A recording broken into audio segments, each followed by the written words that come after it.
topics and opinions expressed in the following show are solely those of the hosts and their guests and not those of W4CY Radio, its employees, or affiliates. We make no recommendations or endorsements for radio show programs, services, or products mentioned on air or on our web. No liability, explicit or implied, shall be extended to W4CY Radio or its employees or affiliates. Any questions or comments should be directed to those show hosts. Thank you for choosing W4CY Radio.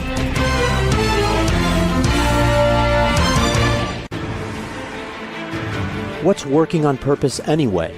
Each week, we ponder the answer to this question. People ache for meaning and purpose at work, to contribute their talents passionately and know their lives really matter. They crave being part of an organization that inspires them and helps them grow into realizing their highest potential. Business can be such a force for good in the world, elevating humanity. In our program, we provide guidance and inspiration to help usher in this world we all want, working on purpose. Now, here's your host, Dr. Alise Cortez.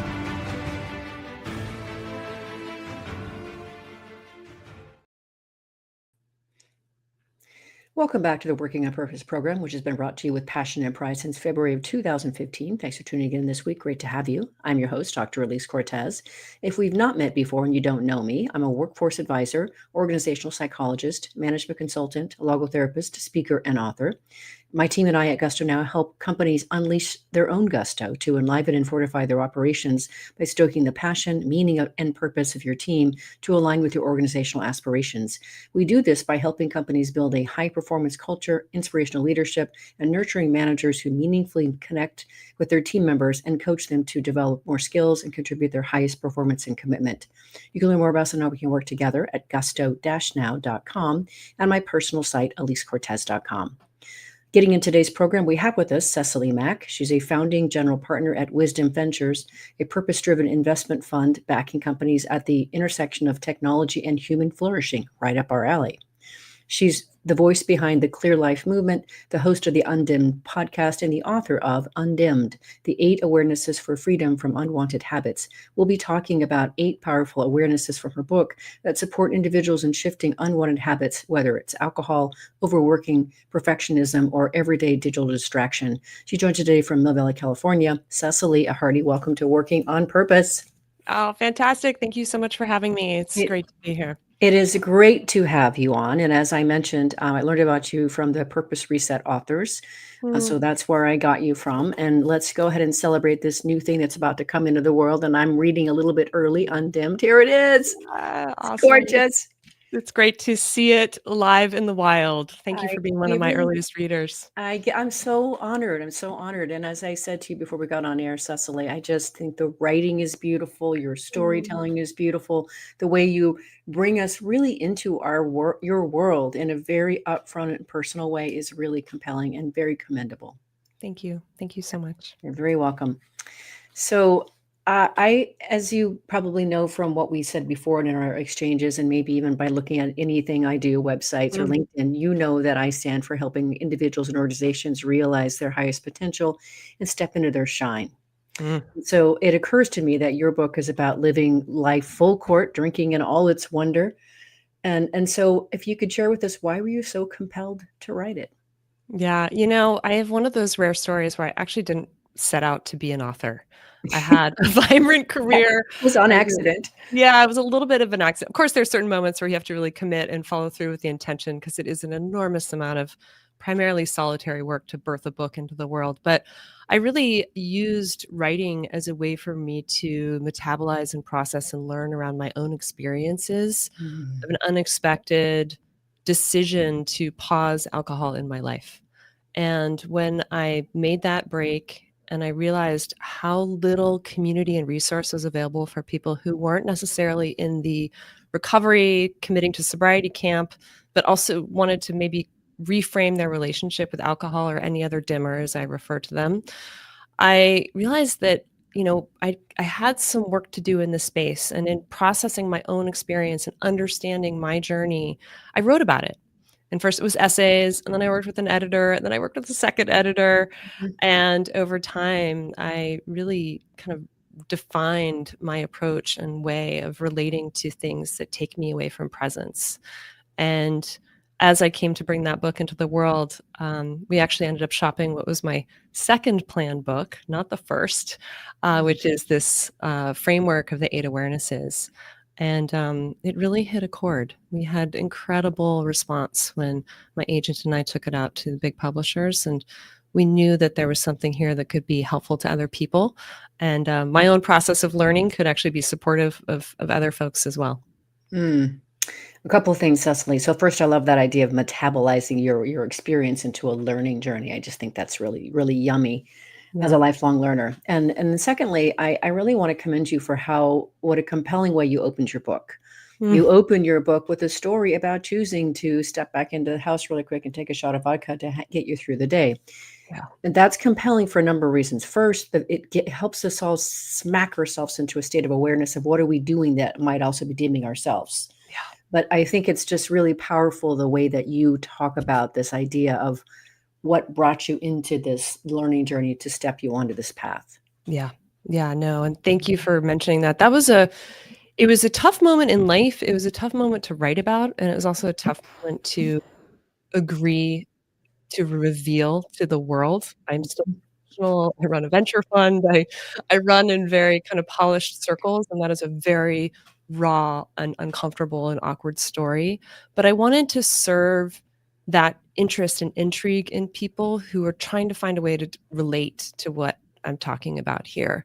And in being my most human self possible, in inviting a reader to spend time on this and their own precious minutes learning about what I'm offering in the book Undimmed, it felt really appropriate. And, that hook also leads into some of the other offerings within the book, which are really an invitation for all of us to look at what are we doing to survive difficulty? What are we reaching for to soften the tough edges of life? And that moment for me, I was sitting, for the readers who aren't, or listeners who aren't familiar with the story, I was sitting in the passenger seat of our family car at 10 in the morning on a weekend day with my then husband in the driver's seat, engine running, kids strapped in the back, ready to go to the beach. And I was so wickedly uncomfortable in my own skin and in my marriage and in my career and in my body. Everything was just awkward and wrong feeling, but I felt like I just had to keep going. That unconsciously walking back into the house, taking a shot of vodka, and then walking back into the car made me feel at that moment like I could then do what I needed to keep doing. And not doing that, in allowing ourselves to feel discomfort and work through what arises in those moments, is actually some of the best intelligence that we can call on to make shifts in our lives. And so it was an eye-opening moment in retrospect, for sure. Well, and also there's a couple of things that I would say about your braveness and your courage to do that, that to show that kind of vulnerability, and it is absolutely leadership. Is you are so much more credible as the author of that book by sharing that. Right. It's not like you're talking about this from an academic vantage point. Oh, you've researched this, you know what this is because you have the latest and greatest on it. No. You were on literally the front seat. Yes. So I think I just really want to commend you on that. It's really powerful. Thank you, Alise. Appreciate that. So welcome. So let's help our listeners and viewers who haven't yet read the book as I have really better understand what you mean by a dimmer. So alcohol is one of them. What do you mean by a dimmer? Yeah, it's really anything that we do or consume or use in some way to soften difficulty. And there are unhealthy dimmers and there are healthy dimmers, and we all have our own personal experience and story with these. There's no one right answer to that. Unhealthy dimmers tend to be in the drugs, alcohol, gambling, sex addiction category, where the use has gotten to a place where there's a problem. We're not engaging with life in a very healthy way because of our tendencies with these escapist tools or things that we can take into our systems. And then there are really healthy dimmers that can be used in unhealthy ways.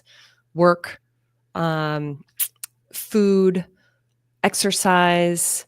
I actually name one as a personal experience when I'm working through now, toxic generosity. So it's something that we do in an unhealthy way, meaning we're reaching for it to escape or dim out. Social media is another great example. How many of us are awkwardly standing in the elevator with strangers, or receive an uncomfortable bit of news, or have an awkward conversation with a family member, and we grab our phone and we start scrolling through whatever's available for that quick little dopamine hit that will relieve us for a moment of that difficulty. Those are all dimmers. And when I was doing my own work and my own discovery journey around how I was using alcohol, I realized it wasn't the alcohol, actually. It was, I was reaching for something that made difficult moments more tolerable for me. Yeah. And when I got beneath the layering of that and could actually encounter those difficulties and use them as guidance, my life completely changed for the better. So that's the invitation of this work. And I want to celebrate that because I want to get a little bit more deeper into that. But you brought up something for me, Cecily, and that is that idea of, those awkward moments in the elevator or whatever, when you kind of reach for your digital diversion or whatever it is. Yeah. Some of my most delightful moments have happened as I'm walking through the parking lot of my gym to the elevator to get to the 7th floor up to the gym. And just this week, I had one of those occasions where this young man was walking along, and you could always do that really quiet heads down thing, and you get in the elevator and get on your phone kind of thing. But I chose to say something about this mat thing that he was carrying, and it opened this amazing conversation that within just a few seconds, I won't go into the story because we want to have more time, but literally within, well, not seconds, a couple of minutes, literally, he had shared something profound about his life. And I got moved to tears by how beautiful it was. And I said, "Can I hug you?" And he said, "Yes." Now, if I would have just stayed with, the usual thing, I would have missed that whole opportunity. Man's name is David. I made sure to say goodbye before I left that day.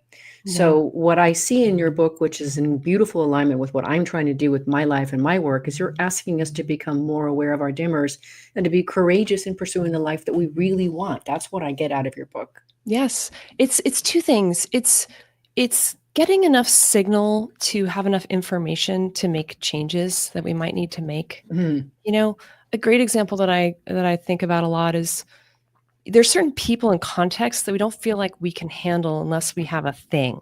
So certain people we might be invited to go to a dinner party with, and we think, I'm just not going to make it through the dinner party without a couple drinks. Well, maybe that's signal from our system around maybe spending less time with those people. Or I'm not going to be able to survive another, 2 days at this job without my nightly wine habit. Maybe we should just investigate. Yeah. What is it about this work that's so much of our time and energy and life force that is so counter to our own state of ease or sense of creativity or impact that we want in the world, that maybe we should take a look at that. The second one, which is such a gift, and it was the word that just kept bouncing around in my life for that first year I wasn't drinking anymore, is presence. Yeah. And that's what you just spoke to. You're actually there for it. You're in the moment with the person, as opposed to checked out. And that is really the currency of life, is being able to be in presence with somebody. It's the greatest gift we can give a loved one. It's the best way to feel fulfilled in our day-to-day activities, is to fully show up for those moments, make the eye contact, invite the hug, let the tears come out of your eyes. You remember that now, however many days later, and you might months down the road, where you would never if you'd spent 90 seconds scrolling Instagram on your way up to the 7th floor. And so it's kind of a gateway to that different way of orienting to the world, which just is the best. I'm in. And yeah, the presence thing is really a beautiful thing. Also being attuned is another part of it, right? So the attunement piece. What I want to do next is, and this is for listeners and viewers, for you to both get a feel for how beautiful Cecily's writing is, but two, this passage here is just so powerful. So I'm going to read this, Cecily. Yeah. So you say, as my process unfolded, it became increasingly clear that my journey had little to do with alcohol after all. The root of my habits was an effort to dim out the difficulty and pain beneath the surface. Like many, I had been self-soothing, evading discomfort, softening life's edges with what was not only available, but socially and culturally encouraged. As I shed my dimming habits, I felt everything intensely again, like a child almost, the difficult and the beautiful parts. It was as if my life aperture had widened, allowing in more of the extremes of a spectrum of feelings. It wasn't easy, but it wasn't bad either. It even began to feel good. Dimming keeps us in a safe middle. I was starting to feel clear with a newfound access to extremes that I now can embrace as part of what makes being a human such a gift. The key to freedom was getting to the bottom of what I'd been trying to avoid and making peace with that. Only then could I start to live from a place of true agency and alignment and finally reacquaint myself with both ends of the life experience spectrum again. Yeah. Thank you. Thank you for sharing that. It's so beautiful. And I mean, that is so much the invitation and promise of your book. Thank you. Yeah. It's such a visceral experience too. And I really do see a pendulum when I think about this and the experience. We can stay in the safe middle. We can stay in the safe middle for our whole lives. And when we open up our access to the deeper ends of the spectrum, it can be sadness and difficulty and challenge, but it can also be abundant joy and experience and elation. And I speak with people every week who are discovering the incredible impact of being able to expand outside of that safe middle. And it is both ways, but most of us end up choosing that as a path. Well, it's really beautiful, and I can't wait for it to get into more hands and eyeballs of readers like me. Let's grab our first break and let our listeners and viewers marinate on what we've been talking about so far. I'm your host, Dr. Alise Cortez. We've been on air with Cecily Mak. She's a founding general partner at Wisdom Ventures, a purpose-driven investment fund backing companies at the intersection of technology and human flourishing. She's the voice behind the Clear Life movement and the host of the Undimmed podcast. We've been talking about where this book came from and why its message is critical for you in today's times. After the break, we're going to start diving into the 8 awarenesses from her book. We'll be right back.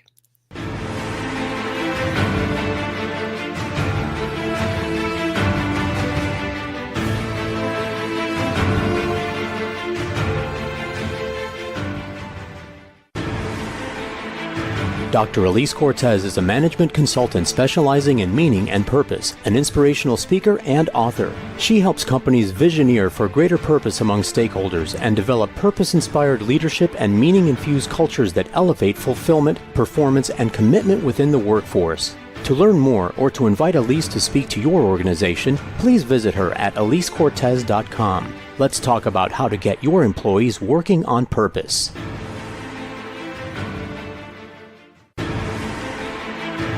This is Working on Purpose with Dr. Alise Cortez. To reach our program today or to open a conversation with Alise, send an email to Alise, A-L-I-S-E, at alisecortez.com. Now, back to Working on Purpose.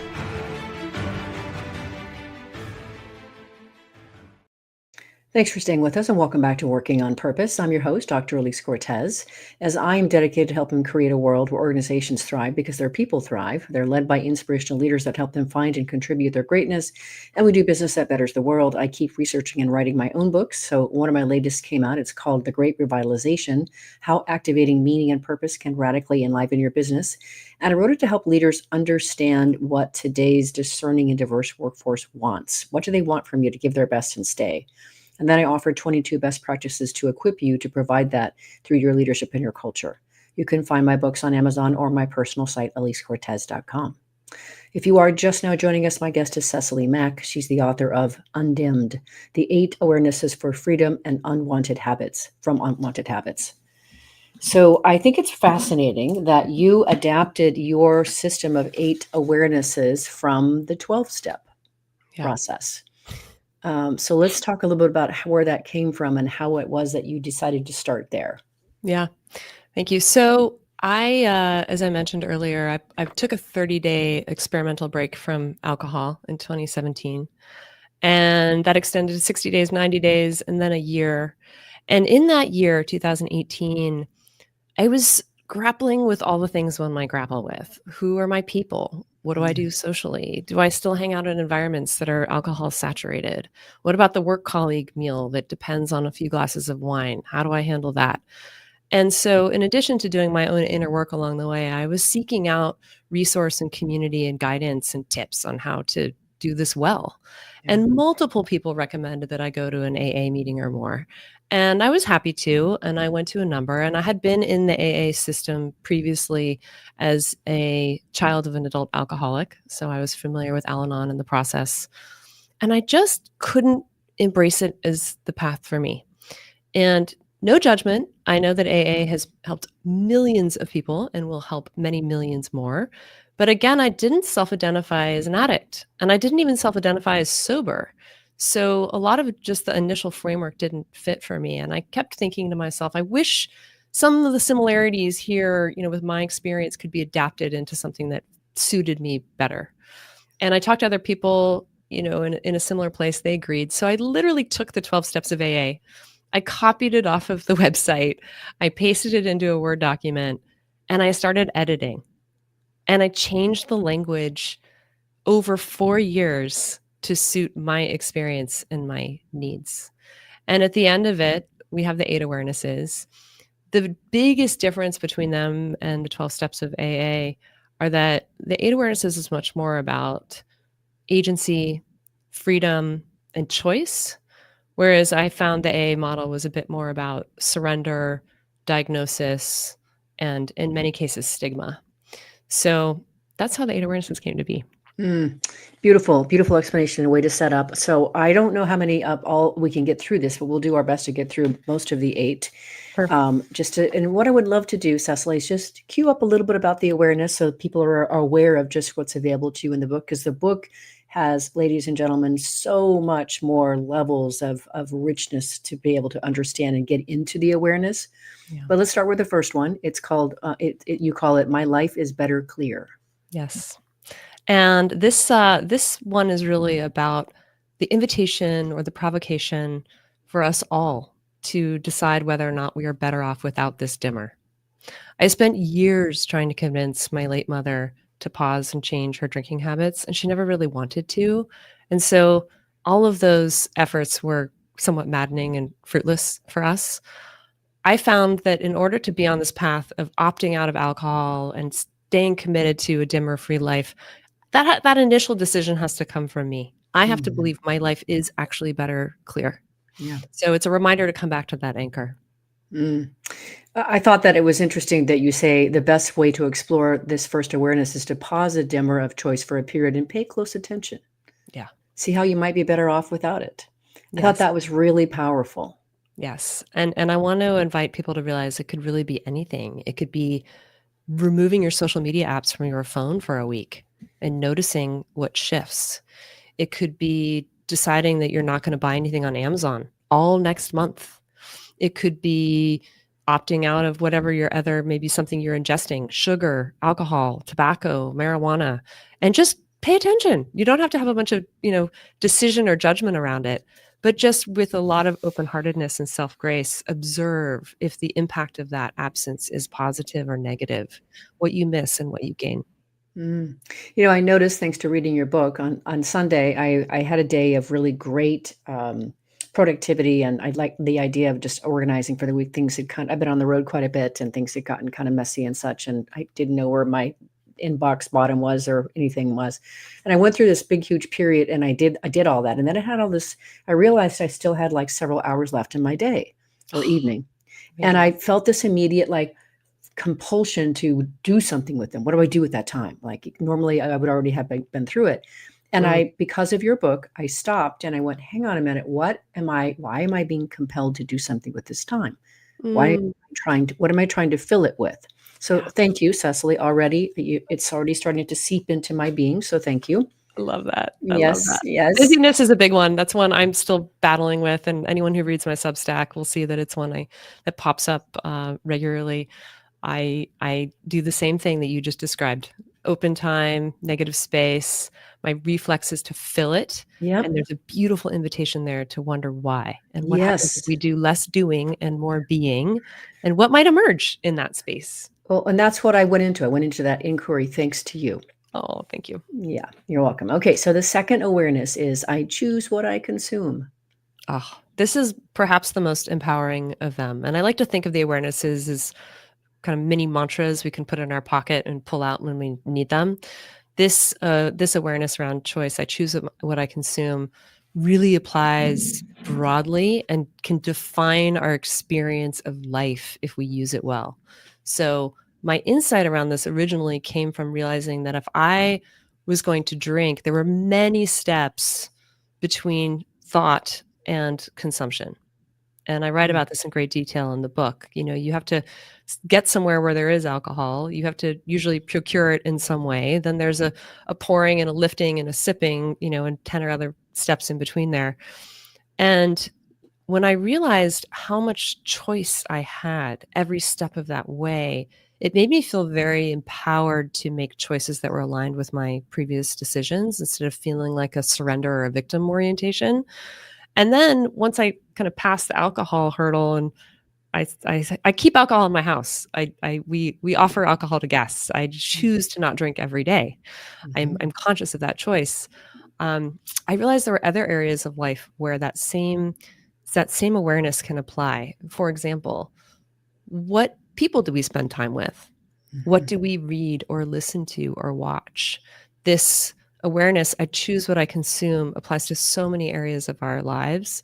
And if we can just reclaim a bit of our own agency and decision making and notice that it's actually most of the time up to us, what we let into our systems, we can really change the nature of how we live for the better, whether that's physical health, mental health, our social lives, our professional endeavors. And for a lot of us reaching mid-age, in some ways that's learning how to say no, thank you. We don't have to say yes to every single opportunity and thing and invitation.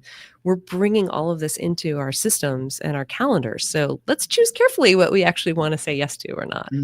Yes, I think your question of, as we're making that choice, that we ask ourselves, will this numb me or nourish me, is really powerful. That's a big one. Yeah. And it's a question we can ask about just about anything when we're posed with an invitation. Absolutely. I can think of, friendships that I've let go because they were no longer nourishing. Yeah. And so that being an example of what you mentioned in the social front. And that's hard to do. Congratulations. I know that is not an easy thing to navigate. Exactly. And, not everyone likes it. Yeah. No, it was a big deal for everybody. So yes, but it was time. Yeah. Okay. So then speaking of that, maybe this will relate to this third awareness that you have. My intuition defines my priorities. Yeah. Is that right? Intuition. Is that right? Yes. No, this is right. This is a juicy one. One of the things that happens when we remove a dimmer of any sort is that we increase our access to our inner guidance, our intuition. And often people find when they remove a dimmer, they realize they've actually been dimming to tune out their intuitive guidance. Your intuition might be telling you it's time to get out of this relationship. It's time to move out of this home. It's time to shift my career in this way that is going to be awkward and risky. And so we dim to just not hear that voice because it's naggy and it's annoying and it's encouraging us to do something that might be really awkward and uncomfortable or costly in various ways. And so the intuition awareness is really around, let's see what we can do to actually increase our access to that voice. Let's learn to trust our intuition as really important guidance. And then in turn, rely on it to help us shape how we actually want to spend our time and our life. That is juicy, very juicy. And I couldn't help notice that you talk about your bout with breast cancer in that chapter on that particular awareness, that intuition defines your priorities. Yeah. I have known many people now who have had that journey, and I know that you're championing people who are also now going through that journey as well. So just, I don't know what you would like to share about that, but I wanted to call out and celebrate your journey. Thank you. I mean, the reason it arises in the chapter and why it's something I continue to reflect on and leverage is that I had a really strong sense that it was time for me to step away from my last very intense COO role. Yeah. And I had a lot of people who I really trust and appreciate, who I have gone to for advice before successfully, try to talk me out of it. And I stayed the course, and it took me 9 months to get out of that job, but I eventually resigned and left the house in order and great new team members and so on. And it was 6 days after that final email to the team that I received my breast cancer diagnosis. And it's almost as if my intuitive guidance was step away from this load of stress and responsibility and accountability so that you have the space to treat and heal. And it felt so validating to me when I did find out I did actually very much so need that time and space to treat and rest and heal. So I think about that often as a reminder, particularly to women. If you're having a gut feeling about something that you need to shift in your life, it's really important to listen to that. It's often right, and in my case, it was life impacting. Wow, that is so powerful. May lead us, or at least help inform the fourth awareness, which is my trauma isn't my identity. Yeah. So this one is really about the unearthing that inevitably happens when we pause a dimmer. We hear about this a lot in addiction and recovery communities, where it's easy to stop doing the addictive thing. Then the work starts, because you have to actually start dealing with and facing what it was you were trying to run away from with that habit or tendency or later addiction. And I found in my own experience in working with people in the community around the world that's connected with me on this topic, that one of the kind of traps that you can fall into in that process is over identifying with the difficulty that you weathered for all of those years, and wearing a bit too much of a victim hat in weathering or kind of defining your identity as you survived it. So, for example, and this is very awkward to admit, but it was as recent as less than 2 years ago, I realized I had in my professional bio, daughter of a deceased alcoholic. And I felt quite a bit of shame around that once I noticed it, because I was doing exactly the opposite of what the invitation of the fourth awareness is. I was attaching this identity to myself in a way that kind of nurtured righteousness and ego, as opposed to just seeing that experience as something that informed my life. You know, it's a delicate thing. Similarly, it goes with breast cancer. I'm often referred to as a breast cancer survivor, and I politely invite people to maybe say, I treated breast cancer successfully, not I am a breast cancer survivor, because I don't want it to be an identity piece. Yeah. One of the learnings of writing this book is also having a fair amount of understanding and appreciation for everybody being on their own path on this. And there are exceptions to this. There are people who have suffered really severe abuse at a meta or a singular scale. And it's important for people to have connection with community that shares in that suffering. That's a really kind of an emergent, important topic of discussion in the States. In fact, we're seeing it in the government today. There are groups of people who are really supported by a collective identity. So I don't want to discount that entirely, but as far as one's own relationship with a dimmer and how to kind of maneuver and shift that, the awareness is around understand what it is, have self-compassion and grace for why you were dimming for the time that you were, and then try to move forward. So powerful, Cecily. So happy that we've crossed paths and I've got to read your book and be informed by it and get to share with my listeners now. Let's grab our last break. I'm your host, Dr. Alise Cortez. We've been on air with Cecily Mak. She's a founding general partner at Wisdom Ventures, which is a purpose-driven investment fund backing companies that are at the intersection of technology and human flourishing. She's the voice behind the Clear Life movement and the host of the Undimmed podcast. We've been talking about 4 of her awarenesses. After the break, we're going to see if we can cover off on the last 4. We'll be right back.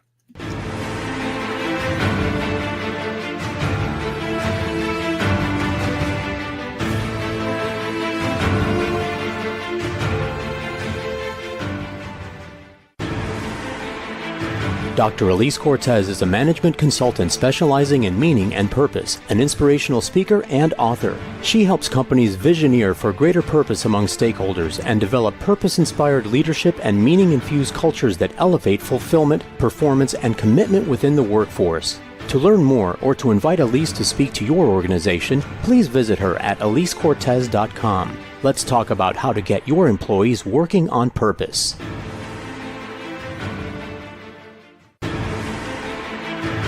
This is Working on Purpose with Dr. Alise Cortez. To reach our program today or to open a conversation with Alise, send an email to Alise, A-L-I-S-E, at alisecortez.com. Now, back to Working on Purpose.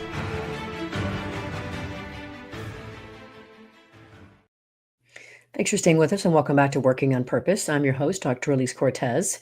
As you know by now, this program is dedicated to empowering and inspiring you along your journey to realize more of your potential. If you want to learn more about how we can work together and learn about the Gusto Now Academy for leaders and individuals on various journeys alike, make your way to gusto-now.com and then go to the Learning tab and you can find the Academy there. We'd love to have you join us. If you are just joining the podcast today, my guest is Cecily Mak. She's the author of Undimmed, the 8 Awarenesses for Freedom from Unwanted Habits. So moving on here through the list, the 5th awareness is forgiveness and letting go are the path to liberation. That one is definitely one that I could stand to use some work on. Couldn't we all? I mean, it's actually the biggest, emergent awareness of my whole entire process. I carried a lot of baggage and weight and bitterness and crankiness with 2 particular people in my life for many years. And as I made my way through this process and became a little bit more clear and present with myself and faced some of my own demons, I was able to put some of that down. And I think it was following those important steps of being clear about agency and choice and tuning into my intuition and shedding a bit of that victim orientation I had. The 2 people were my mother, who I felt like really abandoned me and kind of lost herself in her own difficult journey. And then also my kid's dad. We had a difficult divorce years ago. And I mean, we could do a whole episode on this topic, but I'll just say there's something very empowering and liberating about literally choosing to put some of this down. And the one sentence I can leave people with is, can we assume that everyone is doing their best? And when we realize that most of the time people are not trying to hurt or disappoint us, it unclenches the hand a bit, so to speak. So that's really what that one's about. That's powerful. A very, very powerful way to describe that, to unclench the hand a bit. That's got you by the throat, basically. Yes. Okay. Now, the 6th awareness really, really spoke to me for a number of reasons, Cecily. In part because I think it's important as we do this work, that we don't become self-righteous thinking that we've got all the answers. But 2, I just think in our world at large, this next one is really, really powerful. So the 6th awareness is, I do not judge or impose my orientations upon others. Yeah. This one is an important one for anyone on this path. It's going to be different for everybody and in very different contexts and settings. And we will all notice it in one way, shape, or form, whether we're self-platforming or being condescending or positioning others as other to make ourselves feel safe or good. In my experience in pausing alcohol, I was extremely guilty for a while of being very judgmental of people in my life who were, I used to say, still drinking. Hear the assumption right there? The judgment is that they will stop someday and they'll join me in my path and my journey. I have, with great awkwardness, come to realize that's actually none of my business.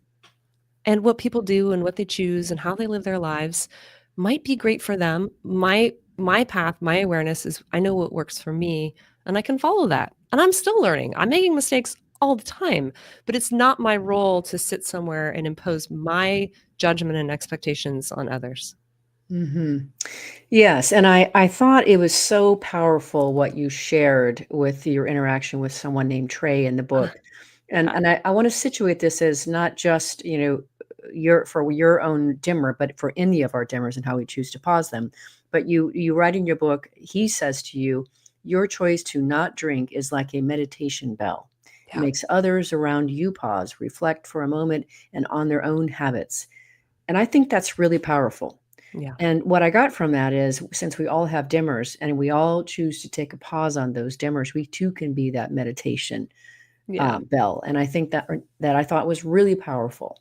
Yes. I think our daily actions, our choices, how we behave, what we do, what we don't do, it might not be the most important thing in the room, but people do notice. And sometimes that results in curiosity or a shift or a pause, which can be transformative for people. I think about that a lot as a mother. I have 2 teenage sons, and the way they see me interact with the guy at the ticket taker in the parking lot who can't find the right thing to help me close my transaction is going to have a ripple effect on them, right? So maybe my own way of behaving in that moment can have us all just take a pause and take a breath and be something we don't want to see in the world ourselves. Definitely. And I thought that in this particular chapter on this dimmer that this insight here was really, really powerful. You say that great judgment serves as a guide. And when we catch ourselves comparing or feeling better than someone else, it is an opportunity to notice an unhealed part of ourselves. Yeah. Really powerful. We only see the ickiness in other people that we know exists within us. And so it's always an invitation to say, wow, that feature, that quality, that person that's driving me nuts, it must exist in me. I would not have such intense emotion around it. And that, talk about humbling and awkward. That's one of my favorites. Yes. Whew, this thing being human is rough, isn't it? Sometimes it's beautiful, but it's also so right. There's so much to learn, and we're never done learning. And and to be open to that and humbled by it, I think is really beautiful, and the opportunity. So I have become so aware of this as the decades continue to unfold. Your seventh awareness is time is our most precious currency. Yeah, this one hits home, and it's an emotional one in some ways too, especially having had a cancer experience in recent years. I came to this one because after I had been not drinking for a year, I realized I had all this time. Yeah, you talk about how much time you were spending on that dimmer, and I went, it's crazy. I didn't really think about it, but there's an hour or two having a drink or two, and then there's that hour or two you're not doing anything else other than maybe watching something, or I don't know what you're doing. And then the next day isn't really all engines firing until an hour or two after waking up. And I did the math. It's about 3 hours every 24-hour cycle if you've got a light casual drinking habit, which adds up to over 1,000 hours a year. And I realized, like, yeah, actually I do have more time. And I'll put as a footnote there, and more money. It's another kind of unexpected side effect of pausing a lot of dimmers. But I think, going back to the third awareness, which is linked to this one in some ways around intuition, it's really wonderful to arrive in a place where we realize we can be a little bit more intentional with our time and really be thoughtful about how we want to spend it and with whom or not. And I think, our phone use is another great example here. Social media can eat our lives. I have all this wonderful data that I share with my kids now around, what does 4 hours on your phone translate to over 10 years? What did you miss out on? How do we kind of reframe our respect relationship with this most precious resource we have? We have no idea how much we have left. We cannot buy or swindle anymore, no matter what. And it's this kind of opportunity to have reverence for something that we all have. And it's really up to us and how we want to use it and spend it, particularly discretionary time. We all have to work and take care of ourselves and each other and all that, but it's the discretionary time that I really try to myself be more thoughtful around how I spend it, and encourage that in my family as well. Yes, so much opportunity there. So the last one I really thought was beautiful in how you situated it, and you do situate it as ripples of grace. The eighth awareness is I seek ways to support others. Yeah. I mean, this one was one that required the least translation out of the 12 steps. This is a really natural final stepping stone on a journey like this before maybe you start the cycle again. What can we do to support other human beings figuring it out, especially when we are in a place of, I use the word abundance. That could be abundance of time. It could be abundance of money. It could be abundance of talent. How do we, put back into the system what we have benefited from? And anyone who's on a clear life journey or, navigating with the 8 awarenesses, there are tough parts and we need help and we ask for support along the way. Yeah. And that is part of the, kind of core of this experience is, it's an inner journey, but we also can't do these difficult things alone either. How do we pay that forward a little bit? How can we show up for somebody, even in just a small way?